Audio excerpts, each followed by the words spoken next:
When it comes to real change that's going to affect Manchester United right now, how we act in this summer transfer window is the biggest thing that INEOS can do. Now, I've already taken almost like a 3-part look at this. This is part 3. Part 1, I was looking at who was in charge of recruitment.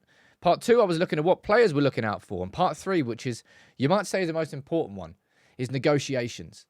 And you, as fans, have to be prepared for Manchester United to miss out on our top targets this summer. And I'll explain exactly why and why it's important. It's needed and has been needed for a long time. Let me know what you think in the comments, all right? Jim Ratcliffe, right? He gave that interview to Bloomberg the other day and he talks about all the opportunities that exist at Manchester United. When it comes to change that can have an immediate impact, and none are bigger, in my opinion, than transfers. And as I said, this first part here, I took a look at the recruitment structure of our football club, which has now been changed. Not completely. We're still waiting for Dan Ashworth to come in. We're still waiting for Omar Beretta. Not even any update on what's going on with Dan Ashworth. I have no idea what's going on there. Anyway, and Jason Wilcox, who's already in. But the responsibility is being taken away from Erik ten Hag, who is in conversations over a new contract, the shifting of the role to the head coach. That was the first part, because Erik ten Hag was way too involved. And managers over the last 10 years have really led Manchester United's recruitment policy, hence why we've got such a muddled squad. Part 2 was what sort of players we're looking at. I've got Ansel Mina on the thumbnail here from 2 months ago, and Kamada, who has actually signed a new contract at AC Milan. But it was the fact that Manchester United were looking at younger players. And if I was to take a look here at, look, this is the whiteboard that I've been doing on the live shows. Look at the ages. 21, 18, 24, 23, 24, 26, 25, 21, 25, 22. Look, I'll cut it short. Less than 20% of the names on this list are over the age of 27. This is Manchester United shifting towards a different type of signing. A younger player, somebody who wants to develop at Manchester United, rather than use Manchester United as a place where they get the big contract, put their feet up. Xerxes, for example, 22. Højlund, 21. Great signing. Lots more. But if that's the people in charge, and that's the players that we're looking at, this next part is where we're going to have to see the biggest change. And that's in negotiations. Because Manchester United have been weak for a long old time. I think this was actually a very good start, in my opinion. I think INEOS knew full well that Everton were never going to accept 35 million. I think this was them going, well, if you're going to be unrealistic with 70, 75 million, we're going to be unrealistic with 35 million. It was tit for tat. That's what that felt like. And obviously what's happened since is, Man United's interest in Branthwaite could end over, no, Everton are confident of keeping him. Lads, keep him. 70, 75 mil. I said it in my live show today. I think that's the same situation as when Dortmund told United that Sancho was 120 mil because they didn't want to sell him that summer. And you know what United, and this is something we haven't done, and this is where a big change has to happen this summer. Previously, and I'll speak about Anthony next, but Manchester United have had our top target and then we go, we're all in. And if that top target goes, you can't get him, you go, where do you turn next? This summer is such... I've got John Luchumi from Bologna up there. You could have Calafiori. You could have... Look, right? You want me to really run through this list? You could have Branthwaite, Euro Todibo, but can't get Todibo anymore. Gahey, we're not going to be able to afford. Delict, Kilman, Luchumi, Calafiori, Tapsoba, Inacio, Bremer, Danso, Diamande, Lukeba, Antonio... Well, not Silva. He's too much as well. But the centre-back market is stacked. And therefore... that's where Manchester United should be able to walk away from any deals like Branthwaite and walk towards deals which make more financial sense. And that is just something we didn't do with Anthony, right? If you're looking at those 3 boxes you got to tick, the person who's in charge of the transfers needs to be, you know, someone who's got experience in recruitment and scouting. No. Well, that was Erik ten Hag. Cross. Failed on that sense. Profile-wise, Anthony was, 21 when we signed him? I think he was. So we'll give a tick on that one. Negotiations. How many crosses can you do? That wasn't even the first bid that we put in.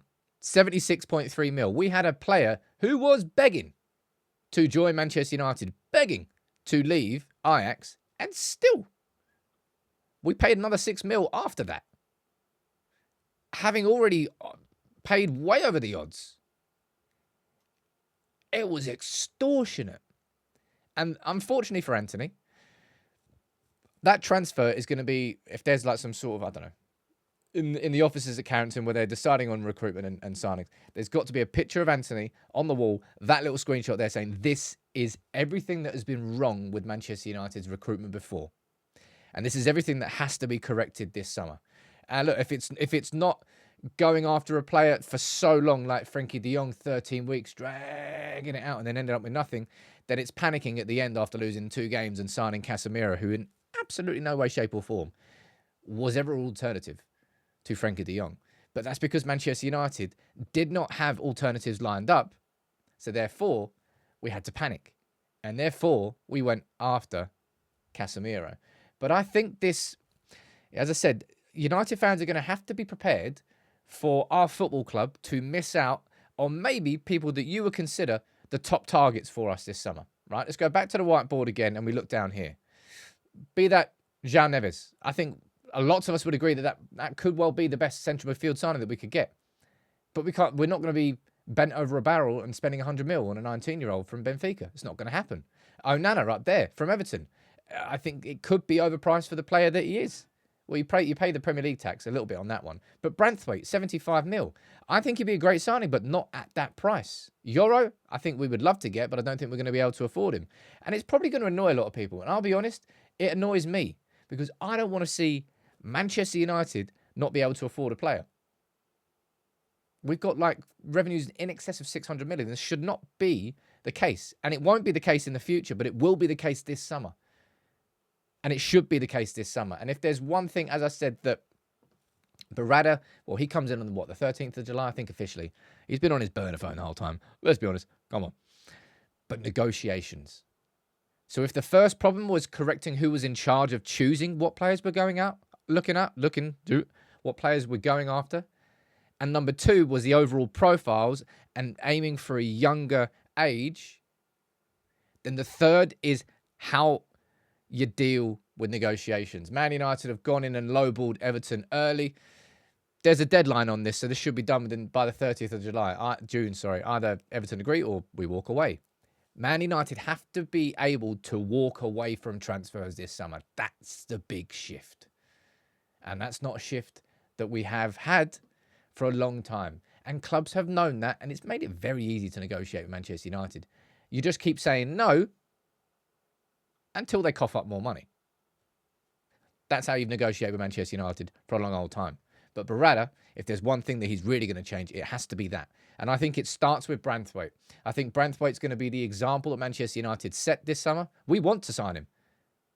There's no way we're going to pay 70, 75 million for him. Keep him. We'll look elsewhere.